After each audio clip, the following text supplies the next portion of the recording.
Il a répondu pendant près de 3 heures aux questions des députés. Il est revenu sur la découverte du virus en Chine, son arrivée en Europe, mais aussi dans d'autres pays dans le monde. Ce moment où je me suis dit que l'épidémie n'était plus contrôlable. Il est avec nous, Marius Gilbert, épidémiologiste, professeur à l'ULB. Vous êtes aussi revenu sur la spécificité bruxelloise. C'est quoi? C'est lié à la densité de population dans une grande ville? Oui, donc il y a quand même pas mal de facteurs qui se conjuguent pour faire de Bruxelles, la région bruxelloise, une zone qui présente un certain nombre de vulnérabilités par rapport à cette épidémie. Donc il y a, comme toute grande ville, il y a la densité de population. Donc on le sait bien, l'épidémie de Covid a touché quand même assez fortement un certain nombre de grandes villes.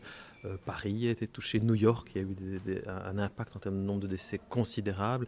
Et même en Suède, Stockholm a concentré l'essentiel des décès de la Suède. Donc la Belgique et Bruxelles n'échappent pas à cette réalité-là. Dans certaines communes, on pense à Saint-Josse, resserrent la vis, rallongent la quarantaine, interdisent certains rassemblements, ferment les salles de sport. Ça va dans le bon sens? Ou bien pour vous, au niveau communal, ça n'a pas beaucoup de sens? Alors, ce qui a beaucoup de sens, c'est d'avoir une gestion différenciée en fonction des situations épidémiologiques, parce que c'est vrai que voilà, quand dans une commune où il y aurait assez peu de transmission, il n'y a pas tellement de raisons d'avoir exactement les mêmes mesures que partout ailleurs.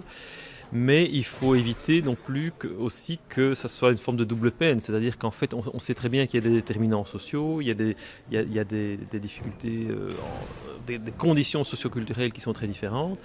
Et parfois même, quand on prend des mesures, la capacité qu'ont les populations à mettre en œuvre ces mesures dépend très très fort de leurs conditions de vie. Vous n'avez pas de boule de cristal, mais combien de temps on va vivre en partie confiné, en partie en sortant avec des masques? C'est une question de semaines, de mois, d'années? Je pense qu'on va devoir traverser cet hiver avec ça. C'est-à-dire que c'est une question de mois. Je ne pense vraiment pas que ce soit une question d'années. Il y a de plus en plus d'indications qui montrent que les progrès en matière de développement de vaccins sont là. Merci Marius Gilbert, et ça fera certainement plaisir à certains de se dire que tout ça n'est pas éternel.